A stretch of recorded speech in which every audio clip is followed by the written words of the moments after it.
오늘은 역대상 3장 1절로 4장 43절 말씀을 가지고 약속의 신실하신 하나님이라고 하는 제목으로 묵상 나눔하도록 하겠습니다. 먼저 3장 1절로 24절은 다윗 왕가의 족보에 대해서 나와 있어요. 첫 번째로 1절로 16절은 포로전에 대한 족보가 나와 있습니다. 그리고 17절로 24절은 포로 이후에 대해서 족보가 나와 있습니다. 본문이 우리에게 주는 교훈이 있는데 자녀 교육을 위해서 최선을 다하고 은혜를 구하라는 것입니다. 본문을 보면 다윗이 여러 아내와 첩들에게서 많은 자식들을 낳은 것을 볼 수가 있습니다. 그런데 다윗의 자식들은 다윗에게 큰 고통을 가져다 줬고 나라를 심각한 위기에 빠뜨리기도 했습니다. 맏아들 암논은 이복누이 다말을 성폭행했다가 후에 그녀의 오빠 압살롬에게 암살을 당했고 셋째 아들 압살롬은 암논을 살해하고 쿠데타를 일으켰다가 결국 죽고 말았습니다. 넷째 아도니아는 훗날 동생 솔로몬과의 왕권 쟁탈전에서 밀려서 최후를 맞이하게 됩니다. 솔로몬은 어땠나요? 솔로몬 역시 변질됐고 자식 교육에도 실패했습니다. 결국 솔로몬 사후에 그의 아들 르호보암 때 나라가 남북으로 갈라지게 됐죠. 이후 세워진 왕들 가운데에는 히스기야나 요시아처럼 하나님을 신실하게 섬긴 왕들도 있지만 대부분은 여호와 보시기에 악을 행한 왕들이었습니다. 믿음의 사람 다윗이 자녀 교육에 실패한 이유가 무엇일까요? 다윗이 사울의 잔당과 싸우느라 헤브론에 세운 나라를 안정시키느라 자식들을 제대로 양육하지 못했기 때문입니다. 사무엘의 아들들도 마찬가지예요. 이스라엘의 위대한 지도자인 사무엘 역시 엘리 제사장의 전처를 피하지 못했습니다. 히스기야도 마찬가지죠. 마하트마 간디는 인도인들이 셰익스피어 10사람을 주어도 바꿀 수 없다고 말할 만큼 인도인들이 매우 존경하는 위대한 인물이에요. 그러나 간디는 큰아들 하릴란에게는 원수와 같은 존재였습니다. 하릴란은 아버지에 대한 컴플렉스로 인해서 아버지를 증오하고 평생 아버지와의 관계를 끊고 알코올 중독에 빠져서 범죄자로 생을 마쳤습니다. 뭘 알 수 있습니까? 아버지가 위대하다고 해서 저절로 그 아들이 위대해지는 것은 아니라는 것입니다. 위대한 정치가, 예술가, 종교 지도자들의 자녀들이 잘 되기가 쉽지 않은 것 같아요. 이런 아버지들은 바쁘다는 핑계로 자녀 교육에 소홀하기 쉽고 칭찬에 인색하며 가혹하기만 한 아버지가 되기 쉽기 때문입니다. 목회자를 포함한 한국교회에 적지 않은 직분자들의 자녀들이 가나안 성도가 되었습니다. 신앙 계승에 실패한 건데요. 정말 안타깝습니다. 자신들의 믿음이 좋으면 내 자녀들의 믿음이 저절로 좋아질 것이라 생각한다면 매우 큰 착각인 것입니다. 부모가 눈물로 기도하고 자녀들의 신앙 교육을 위해서 최선의 노력을 기울여도 얼마든지 하나님을 모르는 자녀가 될 수 있는 거예요. 일주일에 한 번 교회 가는 것으로 아이들의 신앙이 잘 길러지기 어렵죠. 저는 이 사실을 아주 잘 알고 있었습니다. 그래서 교회를 개척했을 때부터 하늘선 도서관 내에 비전스쿨을 만들어서 아이들이 매일 교회에 와서 성경을 암송하고 책을 읽고 여러 프로그램에 참여할 수 있도록 했습니다. 중고등부 아이들은 서울 YFC 수련회에 보냈고 재정적인 어려움에도 청년들이 2년에 한 번씩 해외 아울리치를 할 수 있도록 했는데 이 모든 사역의 수혜자는 바로 제 딸이었습니다. 부모는 자녀들을 철저히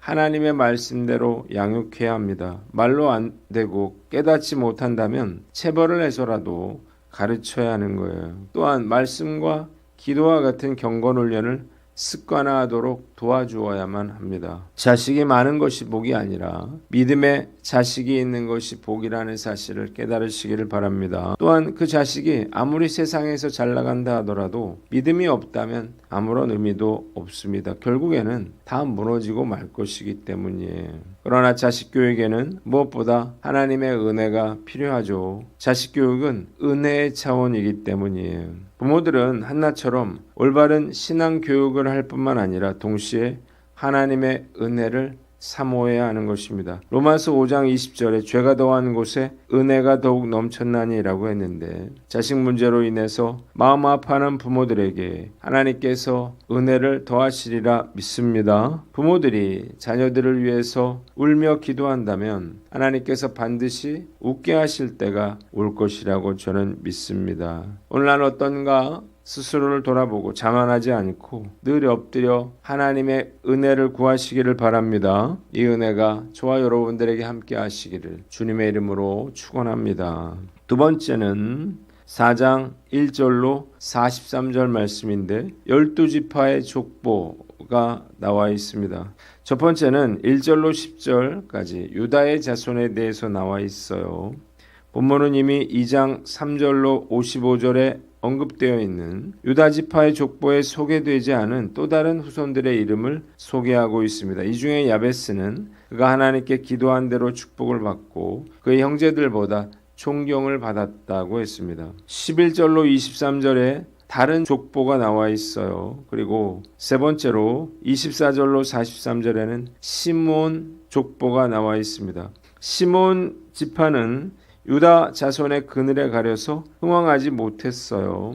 심지어 양떼를 먹이기 위해서 흩어져 살아야만 했는데 이것은 세겜 족속을 몰살했던 잔인한 시므온에게 예언된 예언의 성취 때문이었습니다. 본문이 우리에게 주는 교훈이 있는데 첫째로 운명에 도전하라는 것입니다. 4장 10절을 보면 야베스가 이런 이야기를 합니다. 원컨대 주께서 내게 복에 복을 더하사 나의 지경을 넓히시고 주의 손으로 나를 도우사 나로 환난을 벗어나 근심이 없게 하옵소서라고 기도했어요. 얼마나 인간적이고 현실적인 기도인가요? 그런데 놀라운 사실은 하나님께서 그가 구하는 것을 허락하셨다는 것입니다. 저는 우리가 문제를 들고 하나님 앞에 나아가 연약함을 솔직히 고백하고 하나님이 나의 모든 삶을 책임져 주시도록 복을 구하는 기도를 할 필요가 있다고 생각합니다. 하나님께서 야베스의 기도에 응답해 주신 것처럼 오늘 우리의 기도에도 응답해 주실 것이라 확신하기 때문입니다. 이 야베스의 기도에 특징이 있는데요. 첫째로 운명에 도전하는 기도였다는 것입니다. 9절에 보면 그의 어머니가 야베스를 낳을 때 수고로이 낳았다고 했습니다. 이유가 무엇인가요? 야베스를 출산할 때에 난산의 고통을 겪었거나 아이를 낳아 기르는 데 있어서 어려움을 겪었기 때문이에요. 야베스의 어머니는 얼마나 힘이 들었는지 아들의 이름을 고통이라고 하는 뜻인 야베스라고 지었습니다. 그러니까요, 야베스는 사람들이 자기 이름을 부를 때마다 정말 힘들었을 거예요. 고생이란 뜻이었기 때문이죠. 얼마든지 야베스는 자신이 불행한 팔자를 타고났다 생각하면서 그 고통을 운명으로 받아들일 수도 있었습니다. 그러나 그는 그렇게 하지 않고 자신의 운명에 도전하는 기도를 드렸고요. 그래서 존귀한 인생을 살게 되었습니다. 많은 사람들이 부모를 잘못 만나서 남편을 잘못 만나서 불행하다고 생각해요. 그리고 과거에 실패한 기억에 사로잡혀서 자신의 환경, 조건을 탓하면서 나는 안 된다 스스로 포기해버리는 거예요. 주어진 운명에 갇혀 사는 것입니다. 주어진 불우한 상황들을 운명으로 받아들인다면요, 절대 잘 될 수가 없을 것입니다. 스스로 안 될 거라고 생각하는 사람이 어떻게 잘 될 수가 있을까요? 안 되는 게 당연한 일이죠. 과거에 실패한 기억에 사로잡혀서 자신의 환경 조건을 탓하면서 나는 안 된다 포기해버리고 주어진 운명에 갇혀 살기 쉬운 거예요. 야베스처럼 하나님을 믿는 사람은요, 절대로 운명론이나 숙명론에 빠져서는 안 될 것입니다. 우리를 둘러싼 환경이나 조건이나 과거 등이 아무리 열악하다 하더라도 하나님께서 허락하시면 얼마든지 달라질 수가 있기 때문입니다. 실패했거나 망할 위기에 처해 있거나 캄캄한 터널을 지나가고 있더라도 살 길이 있습니다. 운명에 도전하는 기도를 하나님께 드리는 거예요. 저는 지금까지 살아오면서 야베스처럼 결코 상황에 순응하지 않고 하나님께 부르짖어 위기를 극복해 왔습니다. 그래서 지금도 안 된다 못한다 라고 하는 생각 자체를 하지 않습니다. 하나님이 살아계신데 왜 안 되겠느냐, 왜 못하겠느냐 이런 생각이 들기 때문이에요. 오늘 말씀 앞에서 나는 어떤가 스스로를 돌아보고 야베스처럼 인간적인 불행한 운명에 갇혀있지 않고 전능하신 하나님께 부르짖어 기도하시기를 바랍니다. 하나님은 우리의 불행을 바꾸어 축복으로 전환시킬 능력을 가지고 계신 분이에요. 이 믿음으로 야베스처럼 부르짖어 기도함으로 우리의 인생이 존귀한 인생으로 바뀌어지기를 주님의 이름으로 축원합니다. 두 번째는 축복을 구하라는 것입니다. 야베스의 기도는 매우 인간적이고 지극히 현실적인 기도였습니다. 첫째로 그는 자신의 지역을 넓혀달라고 기도했어요. 사실 지경을 넓혀달라고 하는 기도는 응답되기 어려운 기도죠. 왜냐하면 이스라엘 백성들은 그 지파에게 분배된 땅을 대대로 자손들에게 물려줬기 때문이에요. 그러나 그는 그것과 상관없이 더 큰 땅을 가지고 영향력이 있는 삶을 살았으면 좋겠다는 생각을 한 거예요. 그래서 하나님이여 내 지경을 넓혀주시옵소서 기도한 것입니다. 두 번째, 환난을 벗어나 근심이 없게 해달라고 기도했습니다. 아무리 물질의 축복을 많이 받았다 할지라도 가정에 우환이 생기고 병이 들고 자식들이 사고를 일으켜서 날마다 아침 저녁으로 근심과 고통 가운데 살아야 한다면 그것은 복이 아닐 거예요. 야베스의 기도는 어쩌면 인간적이고 너무 현실적인 기도처럼 보이지만요, 하나님께서 그의 기도를 들어주셨다는 것입니다. 하나님의 자녀는요, 축복을 구할 자격이 있고 또 구해야만 한다는 사실을 믿으시기를 바랍니다. 이 짧은 야베스에 대한 내용으로 브루스 윌킨슨이라고 하는 사람이 야베스의 기도라고 하는 아주 유명한 책을 썼죠. 이 책은 미국에서는 물론이고 세계 여러 나라의 성도들에게 큰 은혜를 끼쳤습니다. 윌킨슨 목사가요, 이런 간증을 했습니다. 신학교 졸업반 때 앞으로의 진로에 대해서 고민하고 있을 때 교목으로부터 이 말씀을 전해 들었는데 그때부터 너무 은혜를 받아서요, 이 말씀을 붙잡고 30년 동안 계속해서 기도했더니 하나님께서 그의 삶에 정말 많은 기적과 축복을 이루어 주셨다는 거예요. 그리고 그가 가는 곳마다 이 전하는 말씀을 듣고 기도하는 사람들에게도 똑같은 놀라운 축복의 역사가 나타났다는 것입니다. 하나님의 자녀가 그분의 자녀답게 이 세상에서 축복을 누리는 것은 하나님이 원하시는 일이라는 사실을 깨달으시기를 바랍니다. 아브라함이 그랬고 이삭이 그랬고 야곱이 그랬고 요셉이 그러했습니다. 이것은 기복신앙이 아니에요. 복 자체가 목적이 될 때 그것이 기복신앙이죠. 그러나 하나님의 자녀가 이 세상에서 먹고 살기 위해서 필요한 것들을 달라고 하는 것, 이것은 결코 잘못된 것이 아닌 것입니다.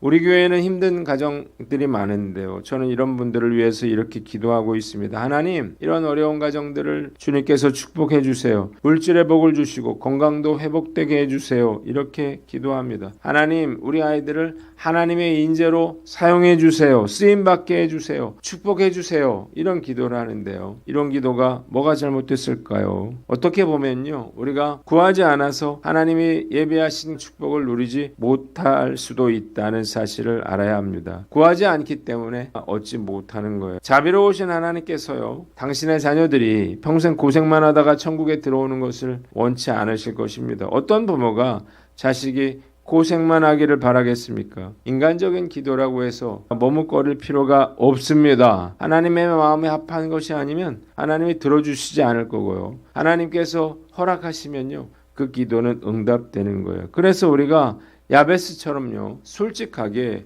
우리가 원하는 것을 하나님 앞에 구해야 한다는 사실을 깨달으시기를 바랍니다. 실패했다고 우리가 낙심할 게 아니고, 가난하다고 해서 기죽을 게 아니고, 일이 잘 안 된다고 해서 주저앉아 있을 게 아니에요. 야베스처럼 축복을 구함으로 존귀한 자가 되고 지경이 넓혀지고 근심이 사라지게 되기를 주님의 이름으로 축원합니다. 기도하겠습니다. 하나님 아버지, 우리가 자녀 교육에 최선을 다하게 하시고 운명에 도전하고 축복을 구하게 하여 주시옵소서.